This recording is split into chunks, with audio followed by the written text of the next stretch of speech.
भारद्वाजकुलोद्भूतं वेदान्ताचार्यपौत्रकं सत्यनारायणसुतं नृसिंहगुरुमाश्रये श्रीरङ्गमङ्गलमणिं करुणानिवासं श्रीवेङ्कटाद्रिशिखरालयकालमेघं श्रीहस्तिशैलशिखरोज्ज्वलपारिजातं श्रीशं नमामि शिरसा यदुशैलदीपं व्याख्यामुद्राङ्करसरसिजै पुस्तकं शङ्खचक्रे बिभ्रद्भिन्नस्फटिकरुचिरे पुण्डरीके निषण्णः अम्लानश्रीरमृतविशदैः अंशुभिः प्लावयन्माम् आविर्भूयादनगमहिमा मानसे विवागधीशः तृणीकृतविरिञ्चादि निरङ्कुशविभूतयः रामानुजपदाम्भोज समाश्रयणशालिनः पुण्याम्भोजविकासाय पापध्वान्तक्षयाय च श्रीमान् आविर्भूद्भूमौ रामानुजदिवाकरः कर्कटे पूर्वफल्गुण्यां तुलसीकाननोद्भवां पाण्ड्ये विश्वम्भराङ्गोदां वन्दे श्रीरङ्गनायकीम् आण्डाल् दिव्य तिरुवडिगळे शरणं। ధనుర్మాస మహోత్సవంలో తిరుపావై దివ్య వ్రతం 26వ రోజులోకి ప్రవేశించాం. గోదా తల్లి ఈ భూమి మీద ఉండేటటువంటి మానవులందరూ కూడా అనేక పుణ్యపాపాల ఫలరూపంగా అనేక జన్మలెత్తుతూ ఉంటారు. అన్ని జన్మల్లో కంటే మనుష్య జన్మ గొప్పది అనుకుంటాం. అందులో కూడా భగవంతుణ్ణి తెలుసుకున్న జన్మ గొప్ప జన్మ అంటాం. అందులో కూడా భగవంతుణ్ణి తెలుసుకున్నటువంటి భగవత్ భక్తులని తెలుసుకోవడం ఇంకా గొప్ప జన్మ అంటాం. అటువంటి విలక్షణమైన జన్మ మన జన్మ, దాన్ని సార్థకం చేసుకోవాలి అని గోదా తల్లి తెలియజేస్తోంది. కాబట్టి అటువంటి విలక్షణమైనటువంటి భగవద్భక్తి భాగవత భక్తి మనకి రావాలి అంటే ఏం కావాలి అంటే గోదా తల్లి మనకు చెప్తోంది. భగవంతుడి యొక్క జన్మల గురించి తెలుసుకోవాలి. ఆయన యొక్క అవతారాలు, ఆయన యొక్క అవతార రహస్యం, ఆయన యొక్క అవతార ఉద్దేశ్యం అవి తెలుసుకోవాలి అంటున్నారు. నిన్న ఆ రకంగా అవతార వైభవాన్ని చెప్పారు. ఈరోజు శ్రీకృష్ణ పరమాత్మ ఏమర్రా మీరు వ్రతం అని మొదలుపెట్టి నా కోసమే ఎంతసేపు కృష్ణ కృష్ణ కృష్ణ అన్నట్టుగా ఉണ്ണుంజోరం తిరుగున్నీరం తిన్నుం వెత్తలయ్యం పరుగున్నీరం తిన్నుం వెత్తలయ్యం ఎల్లాం కಣ್ಣను కదా, మీకు అన్ని ధారక పోషక భోగ్యములు కృష్ణుడు కృష్ణుడు అన్నారు కదా, మరి ఏమిటి మీరు ఈ వ్రతానికి కావాల్సింది ఏం కావాలనుకుంటున్నారు అని అడిగితే మాకేమీ అవసరం లేదు, కానీ వ్రతం అన్నాక ఏవో కొన్ని కావాల్సినవి ఉంటాయి, అవన్నీ కూడా నీ సంబంధమైనటువంటి వస్తువులే, నీకన్నా ఇతరమైన ఏ వస్తువులు లేవు అని కొన్ని వస్తువులు కావాలి వ్రతానికి అని గోదాతల్లి పాసురంలో తెలియజేస్తోంది. ఆ విషయాలు మనం చక్కగా అనుభవిద్దాం. ముందుగా పాసురాన్ని అనుసంధానం చేసుకుందాం. ఆండాల్ దివ్య తిరువడిగళే శరణం. మాలే మణివண்ண మార్గజి நீராடுவான் மேலையார் சேவனகள் வேண்டுவன கேட்டியேல் ஞாலத்தையெல்லாம் நடுங்க முரல்வன பாலன்ன வண்ணத்து உன் பாஞ்ச சென்னியமே போல்வன செங்கங்கள் போயிப்பாடுடை எனவே சேல பெரும் பறையே பல்லாண்டு செய்ப்பாரே கோள விளக்கே கொடியே விதானமே ஆலிநிலையாய் அருள் ஏலோரெம்பாவாய். ஆண்டாள் திவ்ய திருவடிகளே சரணம்.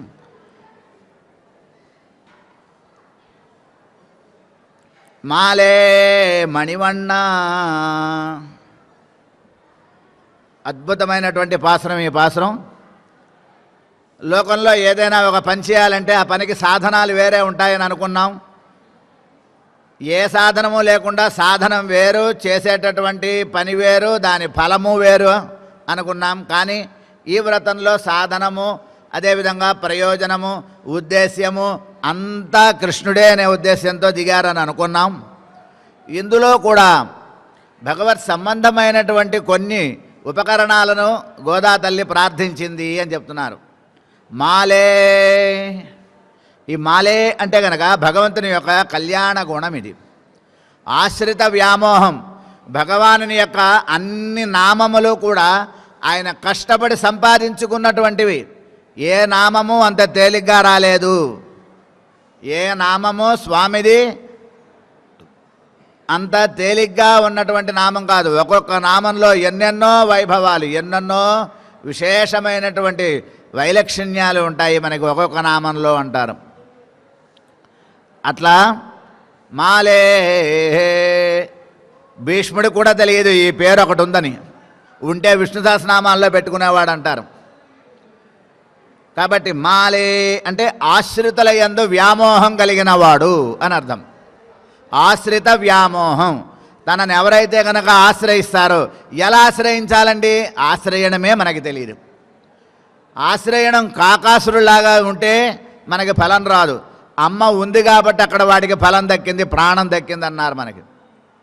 ఆనాడు సీతమ్మ ఉంది కాబట్టి సరిగ్గా ఆశ్రయించకపోతే ఎలా ఆశ్రయించాలో తోకని పక్కకి జరిపి తలని కాళ్ళ దగ్గర పెట్టింది సీతమ్మ ఆనాడు.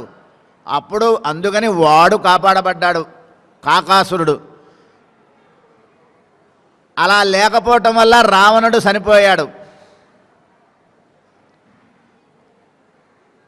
కాబట్టి సీతమ్మ యొక్క సంబంధం ఉండటం చేత, సీతమ్మ యొక్క అక్కడ పురుషకారం ఉండటం చేత కాకం తలై పెత్తదు, అవள் ఇల్లామయ్యాలే రావణను ముడిందాన్ అంటారు మనకి పిళలోకాచార్యుల వారు. అట్లా ఆశ్రయించడం మనకి రావాలి. ఎవరిని ఆశ్రయించాలి? ఓ 10 మంది ఒకళ్ళు వెనకాల పడిపోతుంటే మనము వాళ్ళతో పడిపోతూ ఉంటాం. ఎవరిని ఆశ్రయించాలో మనకి తెలియదు. మనకి గోదా తల్లి చెప్తోంది ఎవరిని ఆశ్రయించాలి. మణివన్న, అది కూడా ఒక బిరుదు స్వామికి. మణి వంటి వర్ణం కలిగినటువంటి వాడు, మణి వంటి స్వభావం కలిగిన వాడు. మణి వర్ణము, మణి స్వభావము, ఇది కూడా ఆయన కష్టపడి తెచ్చుకున్నటువంటి పేరే. అచ్యుత, మాధవ. ఆ మాధవ పేరు ఎంత కష్టపడి తెచ్చుకున్నాడండి అంటారు మనకి ఆళ్వార్లు.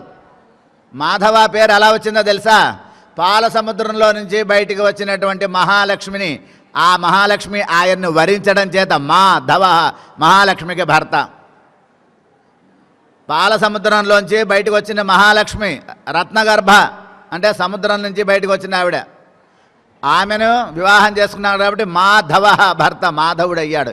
ఎంత కష్టం! పాల సముద్రం ఎలా బయటకు వచ్చింది ఆవిడ?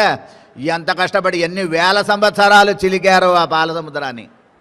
అలాగే అచ్యుత అన్నది ఎవరు? ద్రౌపది. చ్యుత అంటే కనుక వెనక్కి వెళ్ళిపోయేవాడు. మన వల్ల కాదులే, మనకు అవది పని, ఎందుకులే మొదలుపెట్టా, మన వల్ల కాదు అని వదిలేసుకోవటం చ్యుతి. చేయవలసినటువంటి పనిని వదిలేసేవాడు చ్యుతుడు. అచ్యుత, ఎంత కష్టమైనా ఆ పనిని వదిలిపెట్టడంతే.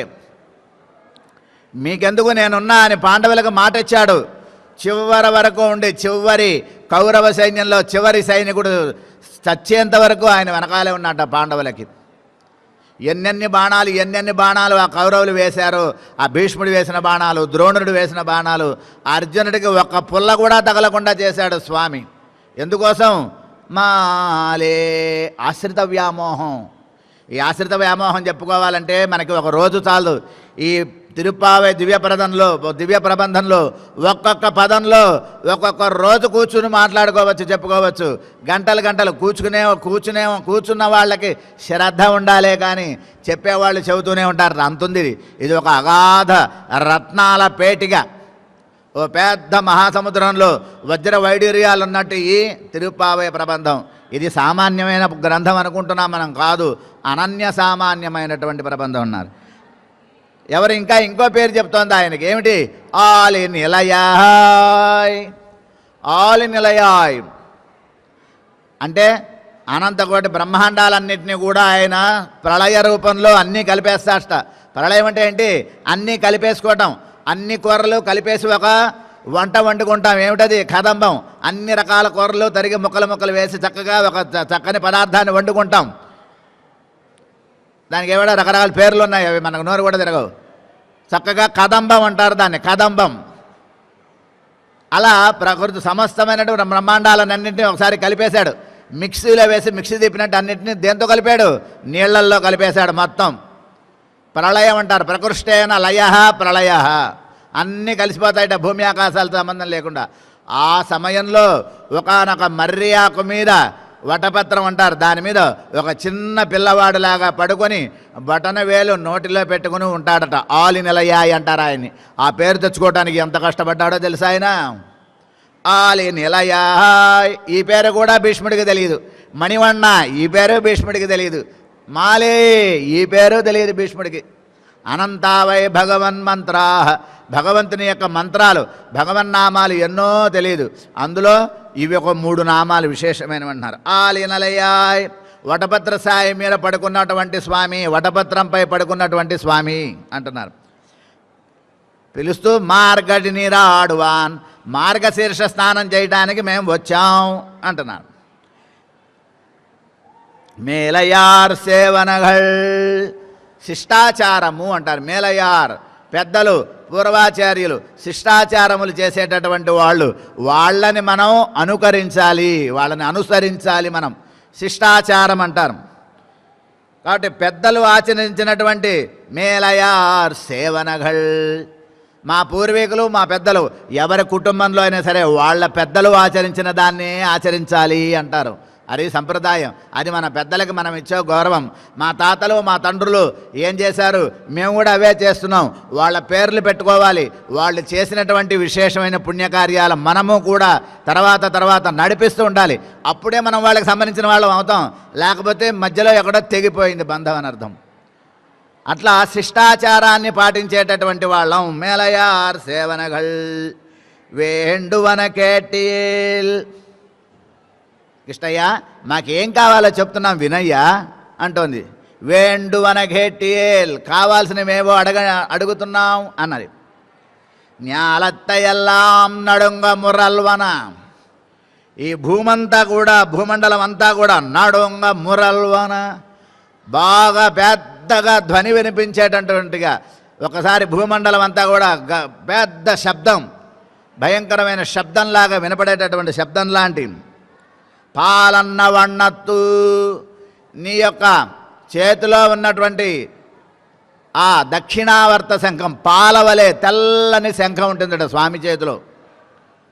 స్వామి చేతిలో తెల్లనైన శంఖం ఉంటుందిట.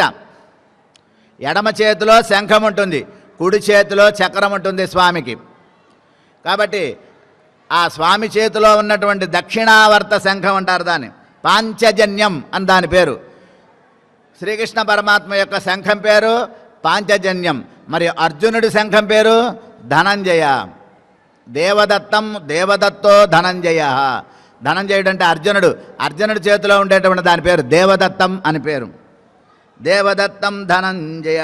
కాబట్టి ఉన్ పాంచజన్యమే, నీ చేతిలో ఉన్నటువంటి ఆ దక్షిణావర్త శంఖం, తెల్లనైనటువంటి శంఖం లాంటి శంఖాలు, పోల్వన శంఖంగళ్. ఆ చేతిలో ఉన్న శంఖం ఇచ్చేస్తే మరి ఆయనకి శంఖం ఎట్లా? నిన్న ఒక 25,000 రూపాయలు పెట్టి మంచి చీర కొన్నా చూసావా, ఆ చీర ఇచ్చేయి అంటే ఇస్తుందా ఆమె? ఇలాంటి చీర చూపిస్తా కొనుక్కో ఉంటుంది తప్ప ఆ చీర వద్దు. మరి అట్లా కృష్ణుడు శంఖం అడుగుతున్నారుగా వీళ్ళు. ఆ శంఖమే కావాలని అడగట్లా. పోల్వన శంఖంగళ్, అలాంటి శంఖాలు ఉంటాయా? రకరకాల చీరలు, అద్భుతమైన చీరలు ఉంటాయి. ఒకే చీర ఒకేలా ఉంటుంది, కానీ రకరకాల షేడింగ్స్లో రకరకాల అందాలు చూపిస్తుంటాయి ఆ చీర.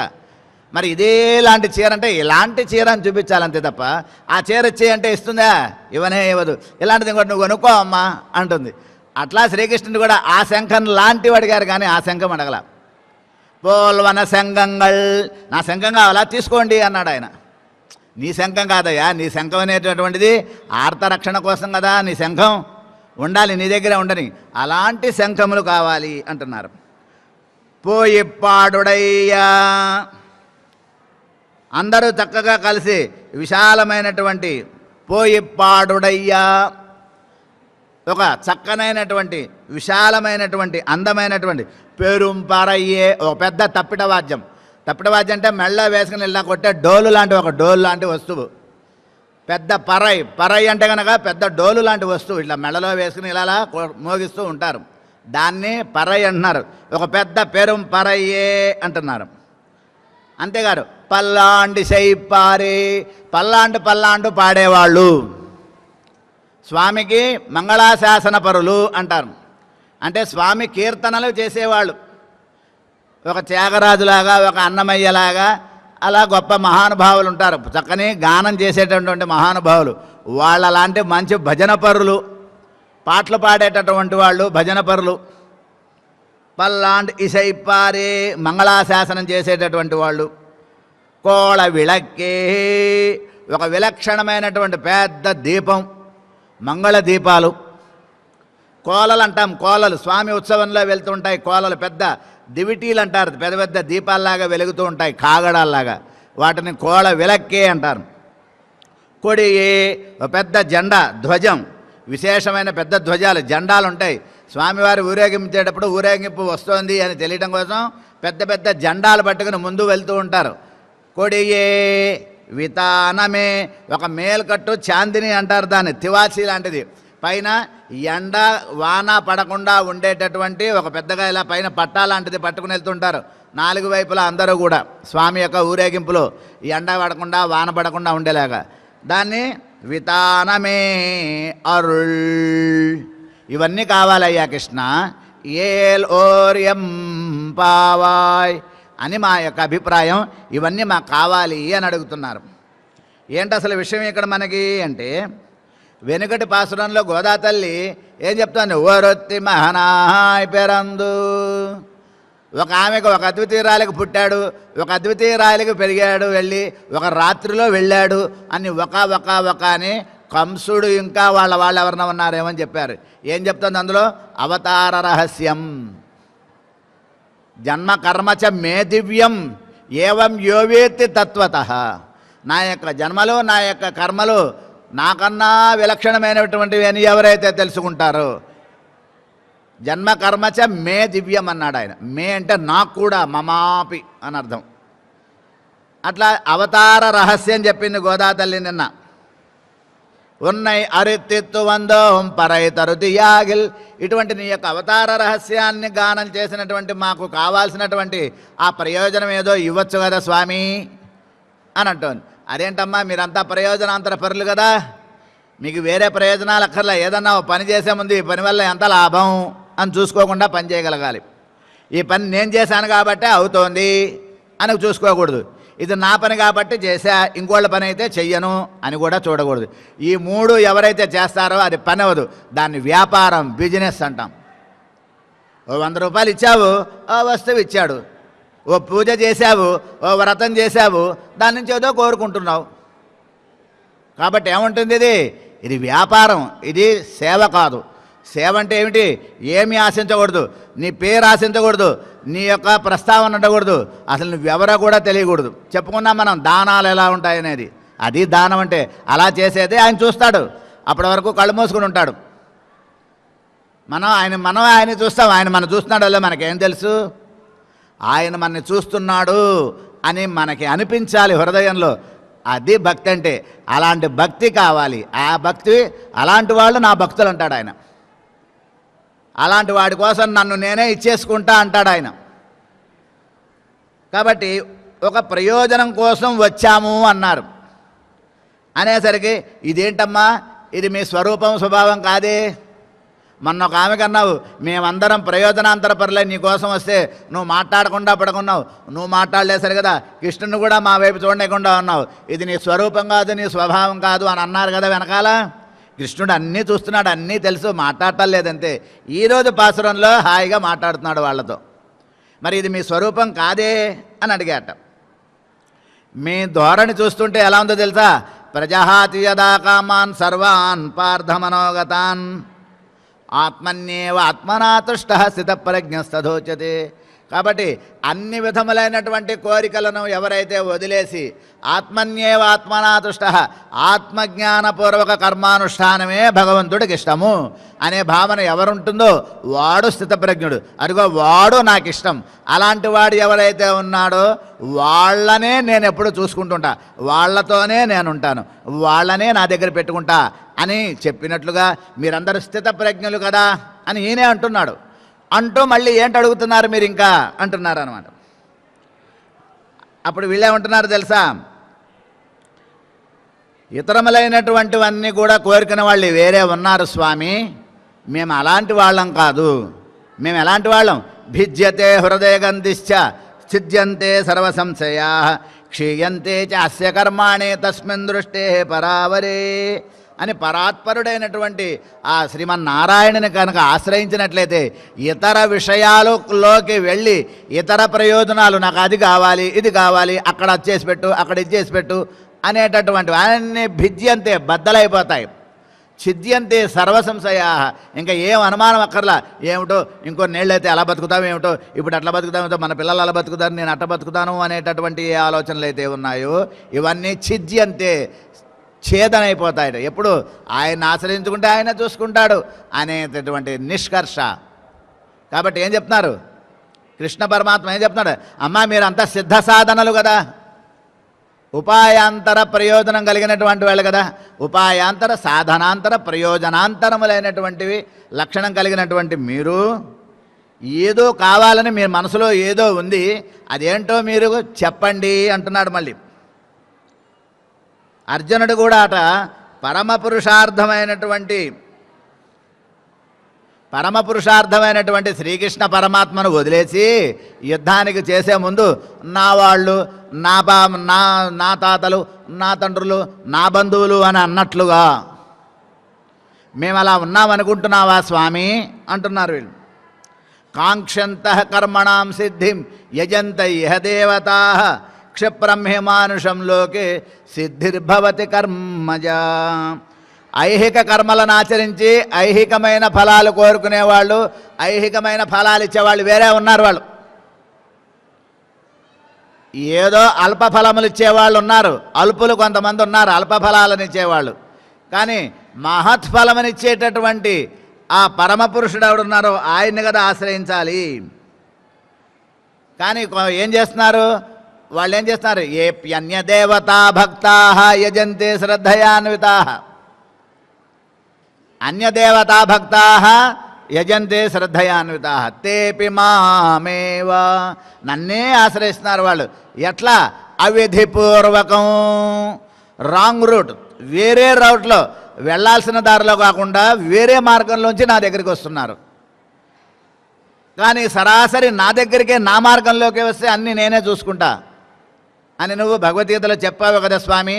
మేము ఆ రకమైనటువంటి ఉద్దేశ్యంతోనే మేము వచ్చాము, అంతే తప్ప ఇతరమైనటువంటి ఆలోచనలు మా దగ్గర లేవు స్వామి అంటున్నారు వాళ్ళు.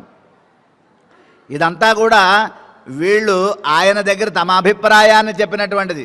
ఇప్పుడు ఐహికమైనటువంటి ఫలాలు కోరేవాళ్ళు ఐహికమైనటువంటి పనులు చేస్తారట. దానికి ఎలాంటిది అంటే శ్రీకృష్ణుని యొక్క ఒక చిన్న లీలలను చెప్తారు మనకి ఇక్కడ పూర్వాచార్యులు అంటున్నారు. కాళింది ఫుళినోదరేషు ముసలే యావద్గత క్రీడితం తావత్ కార్పరికం పయఃప్యబహరే వర్ధిష్యతే తే శిఖా. వాళ్ళమ్మట యశోదమ్మ కృష్ణుడికి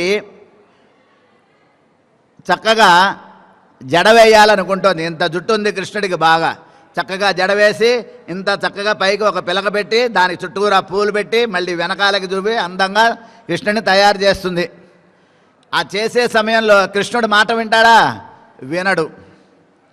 ఏమంటుంది వాళ్ళమ్మ, కృష్ణ నన్ను ఏడిపించుకుదనుకు నాయన, కొంచెం నీకు జడ వేసి వెళ్ళిపోతా, నాకు చాలా పనులు ఉన్నాయి, చక్కగా ఒళ్ళో కూర్చోబెట్టి కాళ్ళల్లో కాళ్ళతో గట్టిగా బిగించి మన ఇంట్లో మన బిడ్డకి ఎలాగైతే వేస్తామో అలా యశోదమ్మ వేయటాన్ని మొదలుపెట్టిందిట.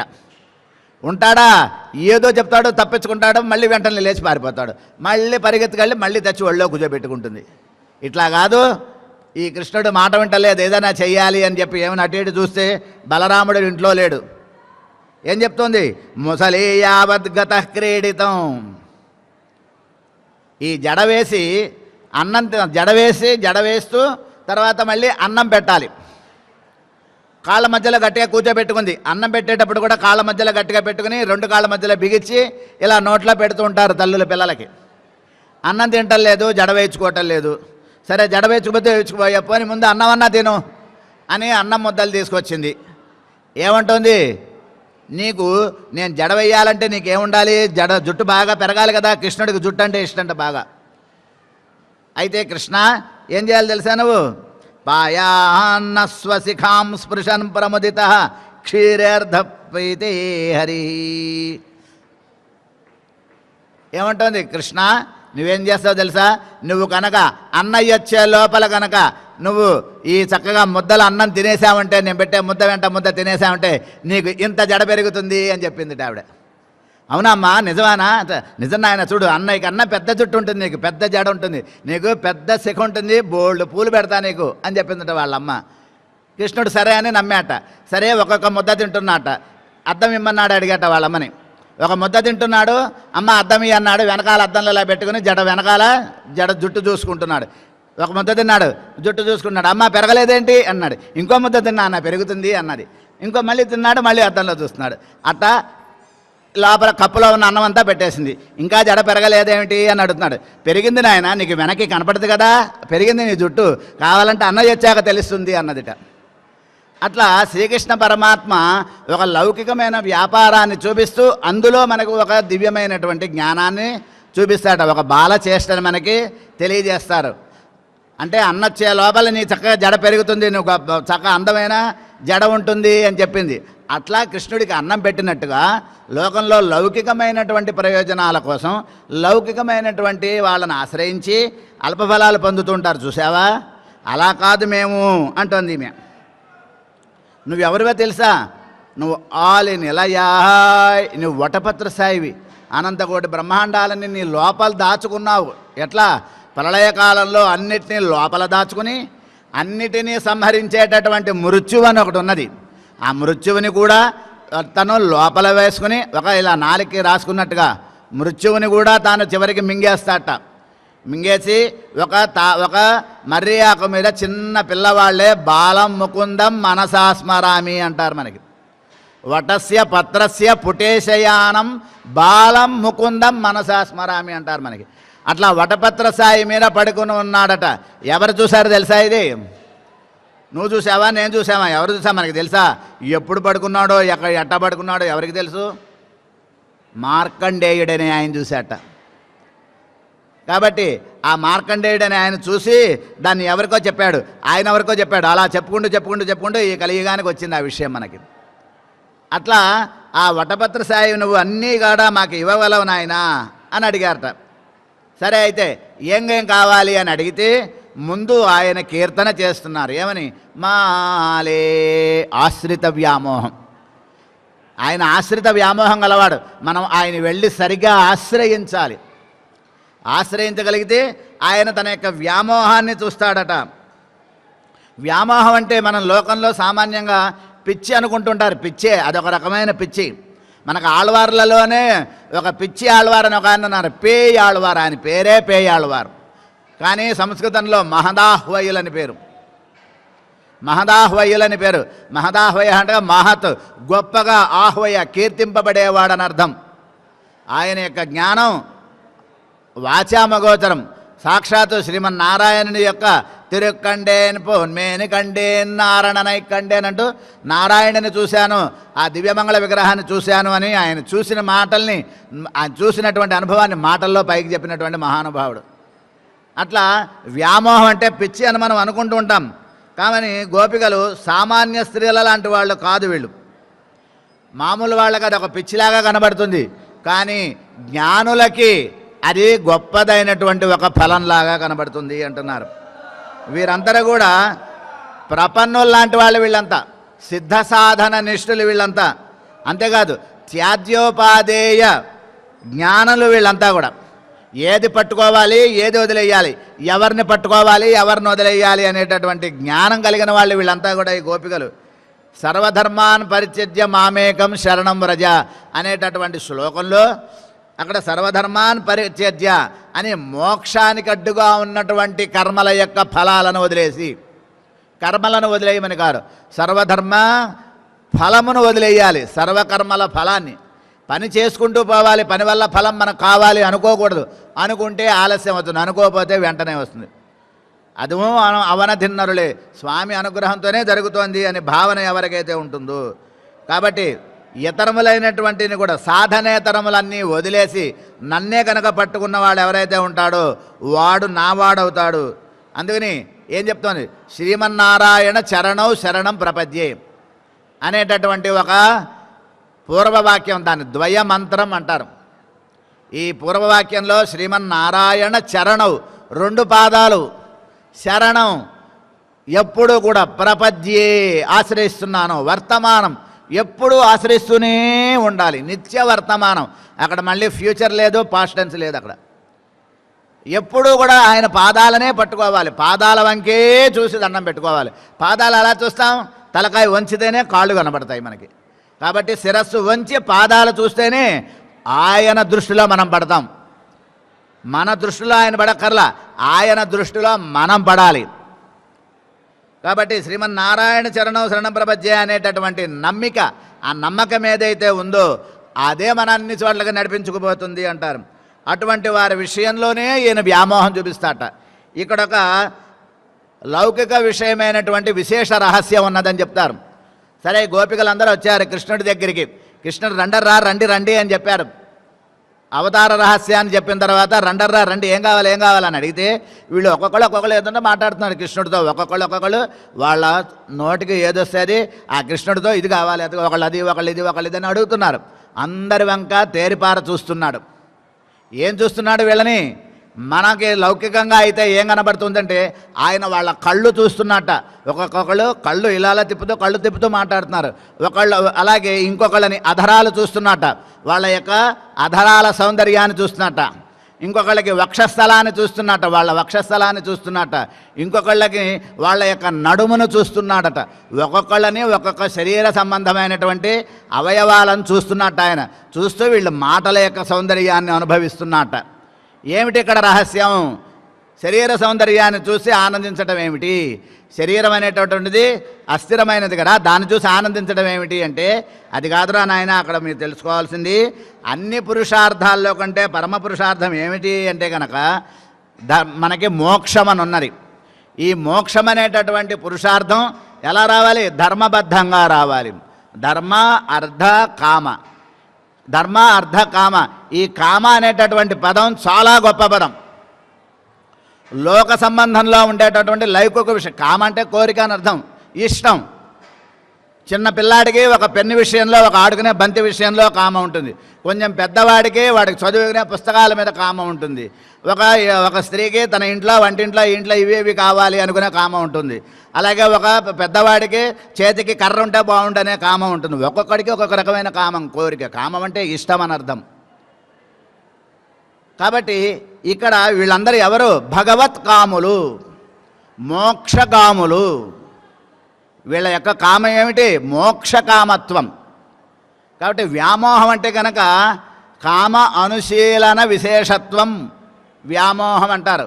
కామానుశీలన విశేషత్వం, బాగా పరిపూర్ణమైనటువంటి కోరిక బలంగా ఉండిపోవటం, దానికోసం ఏదైనా ప్రయత్నం చేయటం అనేటటువంటిది ఇక్కడ వ్యామోహం అంటారు. ఆయన వ్యామోహుడు. తన కోసం వచ్చిన వాళ్ళ విషయంలో వ్యామోహాన్ని చూపిస్తాడు. వ్యామోహం చూపించి ఏం చేస్తాడు? వాళ్ళు తనని శరణాగతి చేశారని వాళ్ళ కోసం ఎంతకైనా దిగుతారుతాడు. పాండవుల కోసం చేశాడు వ్యామోహం. పాండవులు అంటే కనుక ఆయనకేమిటి? పిచ్చి. అంత పిచ్చి ఏమిటిరా నీకు అంటుంటారు లోకంలో. పాండవులు అంటే ఆయనకి పెద్ద వ్యామోహం. ఎందుకని వాళ్ళు ధర్మార్థ కామ మోక్షాలను సరిగా నడిచారు. వాళ్ళకి అవకాశం ఉండి కూడా వాళ్ళు ధర్మాన్ని వదలలేదు. ఇక్కడ ఎవరు చూశారులే మన ఇష్టం వచ్చినట్టు ఉందాము అని లేరు వాళ్ళు. అసలు వాళ్ళు చేసినటువంటి ధర్మం ఎవరు చేయలేదంటారు భూమి మీద. ఏమిటా ధర్మం?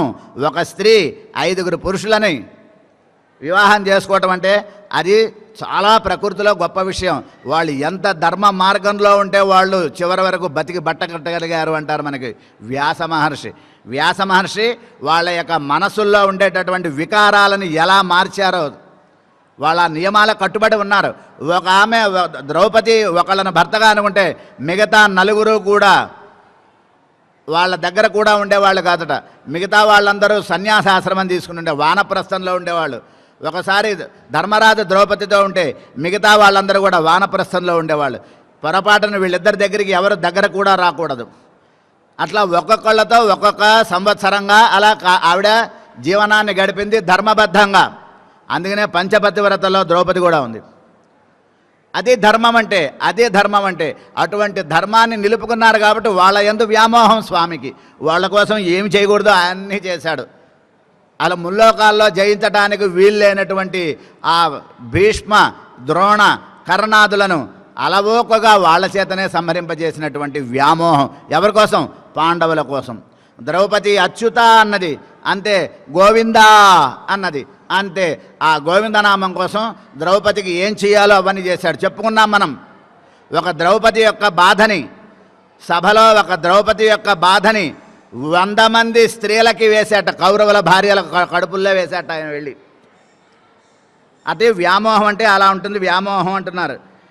కాబట్టి ఈయన ఈ గోపికల విషయంలో వ్యామోహంగా ఉన్నాడట. అందుకనే వాళ్ళ యొక్క కళ్ళు, వాళ్ళ యొక్క అధరాలు, వాళ్ళ యొక్క వక్షస్థలం, వాళ్ళ యొక్క నడుము చూస్తున్నట్ట. ఏమిటివి? కళ్ళు జ్ఞానానికి సూచకం. ఏమిటి జ్ఞానం? ఎన్ని తెలుసుకున్నా తెలుసుకోనట్టే. ఏది తెలుసుకుంటే తెలుసుకున్నట్టో అదే జ్ఞానం. చెప్పాడు చిన్న పిల్లాడు, ఏం తెలుసుకున్నావురా? ఏం తెలుసుకుంటే ఇంకేమి తెలుసుకోవాల్సిన లేదో అది తెలుసుకున్నా నాన్న అన్నాడు. ఎవరు? ప్రహ్లాదుడు. కాబట్టి అది జ్ఞానం అంటే అది. అంతేగాని మనం చదువుకునే చదువులు ఇదొక జ్ఞానమా? ఇవన్నీ ఈ శరీరంతో పోయే జ్ఞానాలు ఇవన్నీ. ఈ ఆత్మకి కావాల్సిన జ్ఞానం ఏదుందో అది జ్ఞానం. మనందరం ఎందుకు వచ్చాం కొండకి? శరీరం ఉంది కాబట్టి వచ్చాం కాదు, మనకు జ్ఞానం ఉంది. ఏమిటి? భగవానుడు లోపల ఉన్నాడు, ఆయన కోసమే మనం అనే జ్ఞానం ఉంది కాబట్టే వచ్చాం. వచ్చిన వాళ్ళందరూ అలాంటి జ్ఞానమే. ఇదే జ్ఞానం, దీన్ని మించిన జ్ఞానమే లేదు. జ్ఞానం తర్వాత ఏమిటి? అధరాలను చూస్తున్నారు. అధరం అంటే ఏంటి? అధరాలు ఎలా ఉంటాయి? ఎర్రగా ఉంటాయి. అధరాలు శబ్దం రావాలంటే 2 అధరాల సంబంధం ఉంటేనే శబ్దం వస్తుంది. కాబట్టి ఈ అధరాలు ఎర్రదనం దేనికి? ఎర్రదనం అంటే రాగం. రాగం అంటే కనుక ఎర్రదనం రాగం. ప్రీతి ఉండాలి, ప్రీతి అతిశయం. ప్రీతిపూర్వం అనుధ్యానం భక్తిరిత్యభిధీయతే భగవద్ రామానుజులు గీతాభాష్యంలో. ప్రీతిపూర్వం అనుధ్యానం, మన ప్రీతి, మన యొక్క అతిశయం, అతి ఇష్టం, చెప్పలేని ఇష్టం. ప్రేమ యొక్క తారాస్థాయే ప్రీతి. ఆ ప్రీతి కలిగినటువంటి వాళ్ళ వంకే ఆయన చూస్తుంటాట. మద్భక్త భక్త భక్తేషు ప్రీతిరత్యధికా భవేత్. ఓపెన్గా చెప్తున్నాడు ఆయన చక్కగా. ఓ అర్జున, నా యొక్క భక్తుల విషయంలో నాకు ఎనలేని ప్రీతి ఉంటుందిరా. ప్రేమ కాదు, ప్రీతి. ప్రేమ యొక్క చివరి దశ ప్రీతి. కాబట్టి ఆ ఎర్రదనం అంటే ఏంటి? రాగం. రాగ ప్రీతి విశేష జనకత్వ, ప్రీతి విశేష జనక జ్ఞానం అంటారు. రాగం అంటే కనుక ప్రీతి ద్వారా ఉండేటటువంటి. కాబట్టి వాళ్ళల్లో తన యందు ఉండే ఆ ప్రీతిని చూస్తున్నాడట. తర్వాత వక్షస్థలం ఎత్తుగా విశాలంగా ఉంటుంది. అట్లా వాళ్ళ యొక్క అనుష్ఠానం, భక్తి అలా ఉండాలండి మనకి. వక్షస్థలం ఎలా ఉంటుంది? ఎత్తుగా లావుగా ఉంటుంది, పొడుగ్గా. అట్లా వాళ్ళ వక్షస్థలం ఎలా ఉందో అలా వాళ్ళ భక్తి అలా ఉండాలి. మనకు అలాంటి భక్తి ఉందా? భక్తి అంటే అది. ఇంట్లో ఉన్నా, వాకిట్లో ఉన్నా, గుళ్ళో ఉన్నా, లేదు ఆఫీసులో ఉన్నా, ఏ స్థితిలో ఉన్నా, ఎక్కడున్నా భగవంతుడి యందు మన యొక్క అచంచలమైనటువంటి శ్రద్ధయే భక్తి. ఉందా? అది ఉండాలి. అదే భక్తి. ఆ భక్తి ఎలా ఉండాలి? విశాలమైన భక్తి ఉండాలి. దేశకాల వస్తు పరిచ్ఛేదరహితత్వంగా ఉండాలి భక్తి. తైలధారావద్ అవిచ్ఛిన్న స్మృతి సంతతి భక్తి అంటారు. ఆ భక్తి ఉండాలి. అటువంటి భక్తి ఉందా లేదా చూస్తున్నాడు ఆయన. ఆ తర్వాత ఏముండాలి మనకి? ఆ సన్నని నడుము చూస్తున్నారు. నడుము సన్నగా ఉండాలి. సన్నని నడుము అంటే ఏంటి? ఉందా లేదా అన్నట్టు ఉన్నటువంటిది నడుము అంటే. ఆ నడుము అంటే ఏంటి అర్థం? వైరాగ్యం.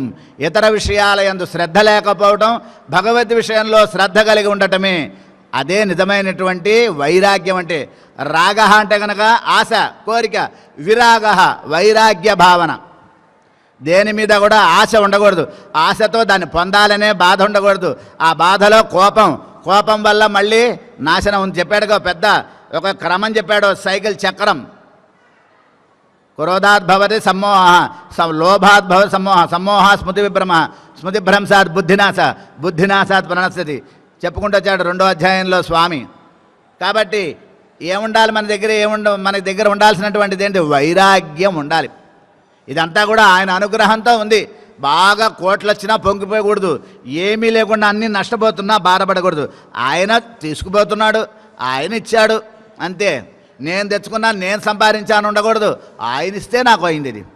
స్వామి నీ దయతో ఉంటున్నా, నీ వల్ల నేను ఇల్లు కొనుక్కున్నా, నీ వల్ల ఈ కారు కొనుక్కున్నా, నీ వల్ల సుఖంగా ఉంటున్నా అన్నాను. కానీ నేను కష్టపడ్డా కాబట్టి నేను సుఖంగా ఉన్నా అనకూడదు.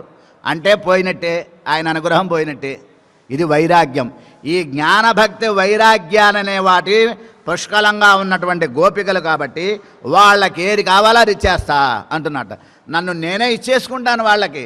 భక్తి క్రీత జనార్దన మనకి చక్కగా తెలియజేస్తారు. సత్యభామ అహంకారాన్ని తొలగించేటటువంటి సందర్భంలో నారదుల వారికి అమ్ముడు పోయాడు కృష్ణుడు. సత్యభామ నారదుడికి ఇచ్చేసింది కృష్ణుడిని. కృష్ణుడు అంటే కనుక నా వెనకాల తిరిగేటటువంటి ఒక కన్నయ్య గొల్లవాడు అనుకుందామే. భగవానుడు శ్రీమన్నారాయణుడు అవతరించాడని రుక్మిణికే తెలుసు, ఇంకెవరికీ తెలియదు. కాబట్టి రుక్మిణి ఎప్పుడు కూడా భర్తగా తనతో ఉండేటటువంటి భర్త అనుకోవాలి, స్వామి అని. ఎప్పుడు రుక్మిణి కూడా ఎప్పుడూ స్వామి పాదాలకు నమస్కరించేది. కానీ సత్యభామ స్వామి కళ్ళల్లో కళ్ళు పెట్టి చూడటం, ఆయన్ని ఎదిరించడం, ఆయన్ని తిట్టడం ఇట్లా చేసేది. భగవంతుడు ఎవరో తెలియచేయాలి అనే విషయంలో ఎట్లాగైతే నారదుడికి అమ్ముడు పోయాడట ఆయన. అలా అమ్ముడు పోతాట, మన కోసం ఆయన అమ్ముడు పోతాడు అని చెప్తున్నారు. అటువంటి లక్షణం కలిగినటువంటి భక్తిమాన్ మే ప్రియో నమః యో మద్భక్త స మే ప్రియ. కాబట్టి భక్తిమాన్ మే ప్రియో నరః అంటున్నారు స్వామి. అంతేకాదు తేషాం జ్ఞాని నిత్యయుక్త ఏకభక్తిర్ విశిష్యతి. ఏకభక్తి, ఏకభక్తి అంటే ఒక భక్తి అని కాదు, భక్తి కలిగిన వాడు ఒక్కడే. ఏక శబ్దం వాడు ఒక్కడే అంటే మిగతా వాళ్ళందరూ పక్కన పారేసేయండి, చెత్త. భక్తి ఉన్నవాడు ఒక్కడే నావాడు అని భక్తితో కూడి ఉన్నటువంటి వైభవం మనకు అక్కడ చెప్పారంటున్నారు. మాలే ఆశ్రిత వ్యామోహం. కాబట్టి ఆయన ఏమిటమ్మా చెప్పండి? మార్గశి నీరాడువాన్.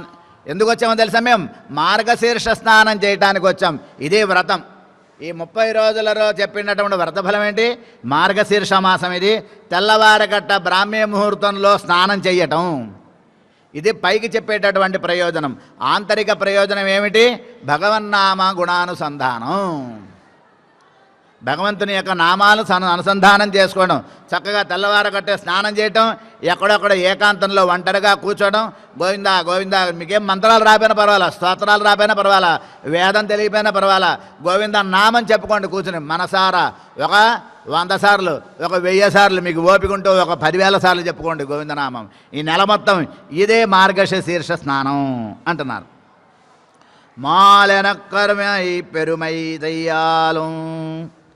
మాలంటే ఏం చెప్తున్నారు? మాల్యన కరుమై పెన్రుమయ్యాలు అంటే మాల్ అంటే కనుక ఒక అర్థం ఉంది, వ్యామోహం అనే అర్థం ఉంది.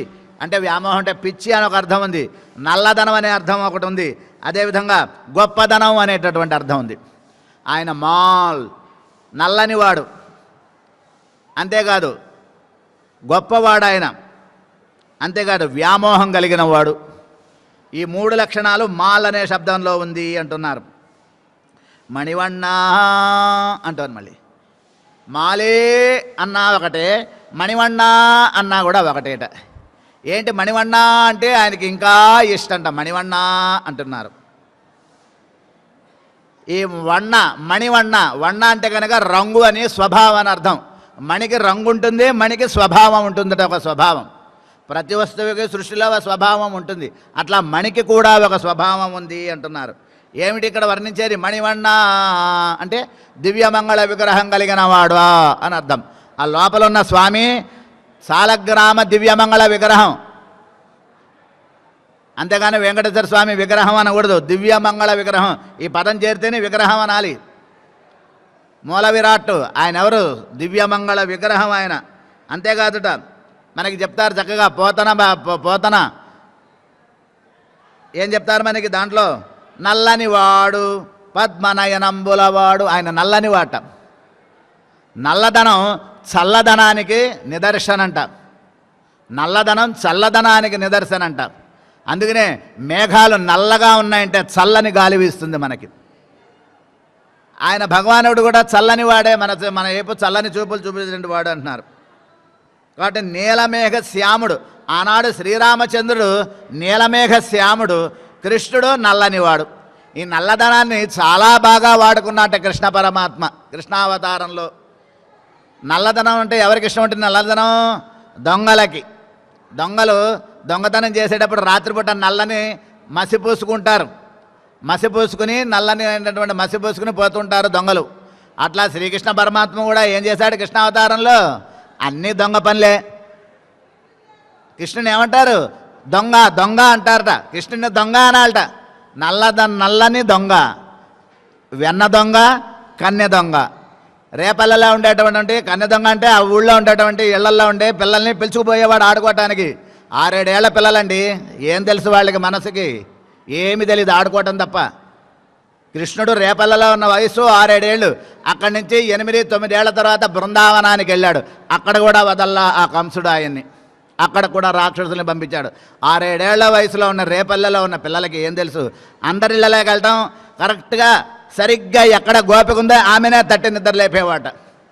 అట్లా ఆయా ఇళ్లల్లో ఉండే ఆడపిల్లల్ని ఎత్తుకుపోయేవాట, తీసుకుపోయేవాడు, ఆడుకోవడానికి పట్టుకుపోయేవాడు. అంతేకాదు వీళ్ళింట్లో వాళ్ళింట్లో దొంగతనాలు చేయటం, వీళ్ళింట్లో అత్తాకోడళ్ళకి, అన్నాదమ్మలకి, తండ్రి కొడుకులకి తంపులు పెట్టడం, పారిపోవటం. రాత్రిపూట చీకట్లో జారుకోవటానికి చాలా ఉపయోగపడినటువంటి వర్ణం ఈ నల్ల రంగుట కృష్ణుడికి. కానీ నీలమేఘశ్యాముడు, రాముడు నీలమేఘశ్యాముడు. ఆయన వర్ణం చూసి అందరూ కూడా ఆయన చూస్తూ అలా ఉండిపోయేవాళ్ళు. ఇంట్లో పనులు మర్చిపోయేవాళ్ళట వాళ్ళు అయోధ్యలో. అంతటి వైభవం అని చెప్తున్నారు మనకి. కాబట్టి రామావతారంలో ఉన్నటువంటి నీలవర్ణం కాస్త కృష్ణావతారంలోకి వచ్చేసి నల్లగా మారింది అంటున్నారు. ఏమంతా పూర్వాచార్యుల యొక్క చమత్కారమైనటువంటి వ్యాఖ్యానం. ఎందుకని? ఆయన ఆశ్రయించిన వాళ్ళ విషయంలో బాగా ప్రీతి పెరిగిపోయి శరీర వర్ణం నీలమేఘంగా మారిపోయిందట రాముడికి. మరి కృష్ణుడికి ఆ ప్రీతి ఇంకా ఇంకా ఎక్కువ ఎక్కువ ఎక్కువ అయిపోయి ఏమైంది? అది నల్లగా అయిపోయిందట. ఏదైనా ఒక పదార్థాన్ని కొన్ని రోజుల పాటు అలాగే ఒక చోట ఉంచితే ఏమవుతుంది? నల్లగా మారిపోతుంది అది. అట్లాగే శ్రీకృష్ణ పరమాత్మకి ఈ రేపల్లెలో ఉన్న 5 లక్షలలో ఉన్న గోపికల మీద ఉండేటటువంటి ఆ వ్యామోహం, ఆ ప్రీతి, అతిశయం అంతా ఏమైంది? ఈయనకి నల్లగా మారి కూర్చుంది అంటారు. కాబట్టి ఇక స్వభావానికి వస్తే దివ్యమంగళమైనటువంటి కాంతిట, మణికి ఉన్నటువంటి కాంతి అసామాన్యమైనటువంటి కాంతి. కాబట్టి ప్రకాశకత్వం మణికి ఉంటుందట. సమస్తమైనటువంటి బ్రహ్మాండాలకి కూడా జ్యోతిస్వరూపుట భగవానుడు. కోటి సూర్య సమప్రభాకాంతి అయినటువంటి వాడు స్వామి. కాబట్టి మణి కూడా అలాంటిదే అంటారు. ఇక్కడ మణికి భగవానుడికి దగ్గర సంబంధం ఉందంటారు మన పూర్వాచార్యులు.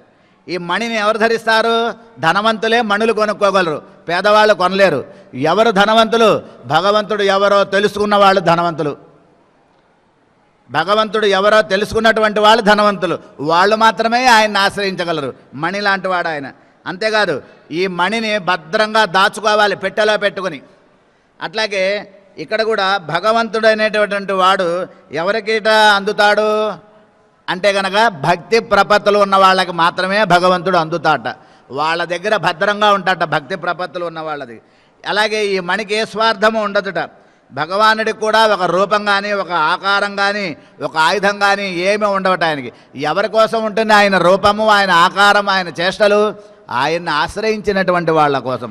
ఒక కృష్ణావతారం, ఒక రామావతారం, ఒక వామనావతారం, ఒక నరసింహావతారం ఎందుకోసం ఎత్తాడు ఆయన? ఆయనకి ఏం పని ఎత్తడానికి?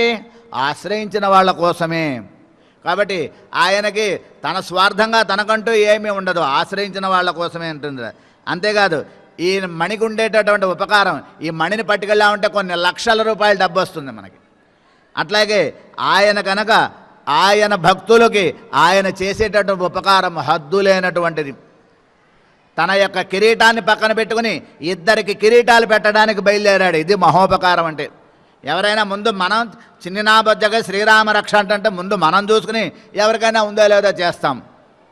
ముందు మనకుంటే దాచుకుని అప్పుడు 10 మందికి పెడతాం. అట్లా కాదు, ముందు 10 మందికి పెట్టి మిగిలితే మనం తినాలి. అట్లా శ్రీరామచంద్రుడు తన యొక్క కిరీటాన్ని పక్కన పెట్టి, తన పట్టాభిషేకాన్ని పక్కన పెట్టి, ఒక సుగ్రీవుడికి, అదిగో ఒక విభీషణుడికి, వాళ్ళిద్దరికీ పట్టాభిషేకం చేశాట. ఇదిట మహోపకారం అంటే అంటున్నారు. ఒక మహాభారత యుద్ధాన్నే నిర్వహించాడు ఆశ్రయించిన వాడి కోసం. అందుకనే మనకి బిళ్ళలోకాచార్యుల వారు చెప్తారు, మహాభారతத்தில் తూతుపోనవన్ ఏత్తం సల్లిగలదు. మహాభారతంలో దూతగా వెళ్ళిన వాని యొక్క వైభవాన్ని చెప్పారన్నారు. ఈ రకమైనటువంటి వైభవం కలిగినటువంటి మణివಣ್ణ మార్గశిని రాడువాన్ మేలయార్ సేవనగల్. ఏం చేసినా సరే మా పెద్దలు పూర్వాచార్యులు చేసినటువంటి ఆ సంప్రదాయాన్నే మేము పాటిస్తాం. పూర్వాచార్యர்கள் పోదమనుట్టానంగల్ కూడువార వార్తైగలై కొండు నీర్తేరి. కాబట్టి పూర్వాచార్యులు చెప్పినటువంటి ప్రబంధాలు, వాళ్ళు చెప్పినటువంటి వ్యాఖ్యానాలు, అందులో ఉండే రహస్యాలు, వారు ఆచరించినటువంటి అనుష్ఠానాలు, ఇవే మనకి శిష్టాచారం తప్ప వైదికాచారము, వైదిక ధర్మాలు కూడా కొన్ని చెప్పినప్పటికీ శిష్టాచారం కన్నా అవి గొప్పవి కాదు అంటారు మనకి. కాబట్టి మా శిష్టాచారం ఏదైతే ఉందో దానిని మేము పాటిస్తాము స్వామి అని చెప్పారట.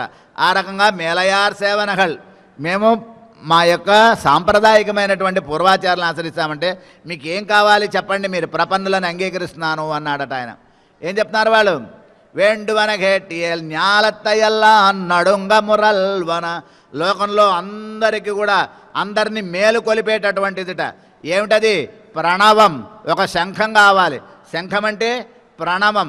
ప్రణవం గురించి మనకి అక్కడ చెప్తున్నారు. ప్రణవం అంటే అకార ఉకార మకారాలతో ఉన్నటువంటిది ప్రణవం అంటారు. ఒక శంఖం కాదు, తెల్లనైనటు శంఖం. ఎంతమంది వచ్చాం మేము? ఇప్పుడు 10 రోజులు 10 మందిని లేపింది. ఆ 10 మందికి 10 శంఖాలు ఇప్పించాలి. కాబట్టి ఏది ఇచ్చినా 10 ఇవ్వాలి. 10 సెట్లు ఇవ్వాలి ఏది ఇచ్చినా కూడా. అట్లా 10 శంఖాలు కావాలి అంది. శంఖం అంటే ప్రణవం, ఓంకారం. ఓంకారం భగవంతుని యొక్క స్వరూపం అంటారు. అందులో అకార ఉకార మకారాలు. అకారం అంటే అకారో వై సర్వావాక్, అకారార్థో విష్ణు అంటారు మనకి. అలాగే మకారార్థో జీవ, మనం జీవులందరం మకారవాచ్యులం. ఉకారో అనన్యార్హం, ఉకారం అంటే మహాలక్ష్మి అమ్మవారట. ఇట్లా ఓంకారం కావాలి అన్నారు. ఆ తర్వాత ఏంటి? పరై, ఒక పెద్ద తప్పిట వాద్యం కావాలి మనకి. ఏమిటి ప్రయోజనం? నీతో కలిసి ఉండి నీతో ఆడుకుంటూ తిరగటమే పరమ ప్రయోజనం. ఇదే పెద్ద పరై. దీని మించిన పెద్ద పరై ప్రయోజనమే లేదన్నారు. అదేవిధంగా తర్వాత ఏమడిగారు? పోల్వన సంఘంగా పోయిప్పాడుడయ్యనవే. భజన పరులు కావాలట, మంగళాశాసనం చేసేటటువంటి వాళ్ళు కావాలి. కాబట్టి భగవన్నామ స్మరణ జరుగుతుంటే వెళ్ళి కలిసి మంగళాశాసనం చేయాలి స్వామికి. కాబట్టి మంగళాశాసనత్తుల్ మత్తుళ్ళ ఆళ్వార్గల్ అంటే మంగళాశాసనం చేసేటటువంటి వాళ్ళు అందరిలో కంటే పెరియాళ్ళవార్లు గొప్పవారు. అటువంటి పెరియాళ్ళవార్ల కుమార్తె అయినటువంటి గోదాదేవి ఇంకా గొప్పది. ఎందుకని? పెరియాళ్ళవార్లు వారు ఒక్కరే మంగళాశాసనం చేశారు భగవానుడికి. కానీ గోదా తల్లి అందరినీ కలుపుకొని మంగళాశాసనం చేసిందిట. ఒక 10-15 మందితో వెళ్ళి మంగళాశాసనం చేసిందిట. కాబట్టి ఇటువంటి మంగళాశాసన పరులను ఎక్కువ మంది తీసుకురావాలి. ఒకళ్ళిద్దరూ మంగళాశాసనం చేయకూడదు, ఎక్కువ మంది ఉండాలి. ఎంత గోష్ఠీ సమృద్ధి అంటారు దాన్ని. ఎంతమంది ఉంటే అంత వైభవం అంట స్వామికి అంటారు. ఆ తర్వాత కొడియే వితానమే ఆలినిలయాయ్, ఒక జెండా కావాలి. ఏమిటి జెండా అంటే కనుక మనకి స్వామి యొక్క వైభవాన్ని తెలియజేసేటటువంటివి. అదేవిధంగా వితానమే, ఒక వితానం అంటే కనుక చాందిని లాంటిది, ఆచ్ఛాదనం లాంటిది అన్నమాట. వర్షం పడకుండా ఎండ పడకుండా స్వామి యొక్క ఊరేగింపు వెళ్ళేటప్పుడు మనం చూస్తూ ఉంటాం. స్వామి యొక్క ఊరేగింపు సమయంలో ఎలాగైతే కనుక భజన పరులు ఉంటారు, అలాగే మంగళ దీపాలు కోలలు పట్టుకుని వెళ్తుంటారు, భజన పరులు ఉంటారు, మంగళాశాసన పరులు ఉంటారు. అదేవిధంగా శంఖనాదం చేసుకుంటూ వెళ్ళేవాళ్ళు ఉంటారు. ఇంతమంది ఉంటారు ఊరేగింపులో. వీళ్ళందరితో కలిసి భగవన్నామ స్మరణ చేయటం అనేటువంటిదే ప్రధానమైనటువంటి విశేషార్థం ఇందులో అంటున్నారు మనకి. అంటే భగవంతుని యొక్క మంగళాశాసనం చేసేటటువంటి విషయంలో అందరూ అన్ని రకాలైనటువంటి కైంకర్యములు కూడా పరిపూర్ణంగా చేయాలి. చేసినట్లయితే అవన్నీ మనకి ఎక్కడ దొరుకుతాయి అని ఆయన నువ్వు అనుకుంటున్నామో, నువ్వు ఆలి నిలయాయి అనంతకోటి బ్రహ్మాండాలని నీవు ఆ ప్రళయకాలంలో లోపల ఉంచుకుంటావు. చెప్పుకున్నాం మనం ఇంతకు ముందు.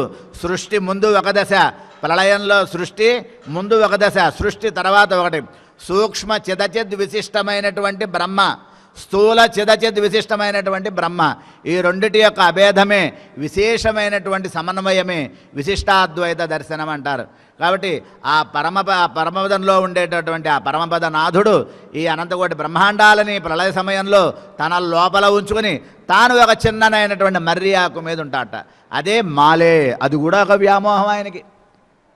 ఎలాగైతే కనుక వర్షాకాలం వచ్చినప్పుడు బయట ఆరబెట్టినటువంటి కళ్ళాల్లో ఆరబెట్టినటువంటి ఆ ధాన్యం అంతా తీసుకొచ్చి మూటలు మూటలు కట్టి ఇంట్లో దాచుకుంటారట. మళ్ళీ వర్షం వెళ్ళిపోయిన తర్వాత ఎండ రాగానే మళ్ళీ ఆ ధాన్యాన్ని అంతా తెచ్చి బయట ఆరబెట్టుకుంటారట.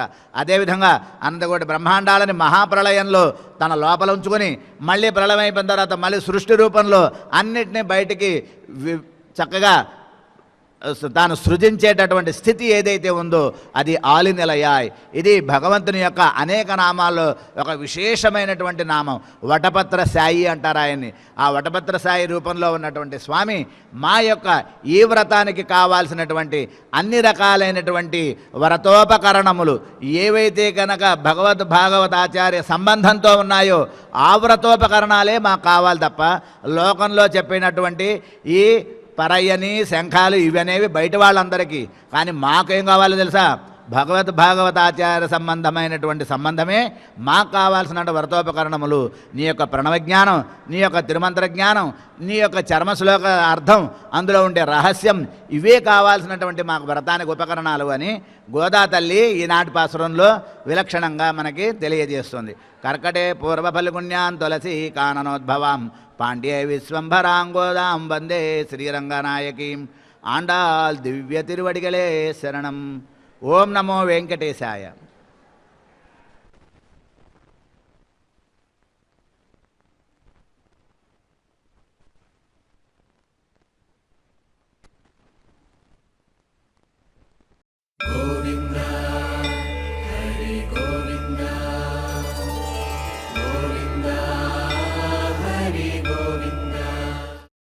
ఓం నమో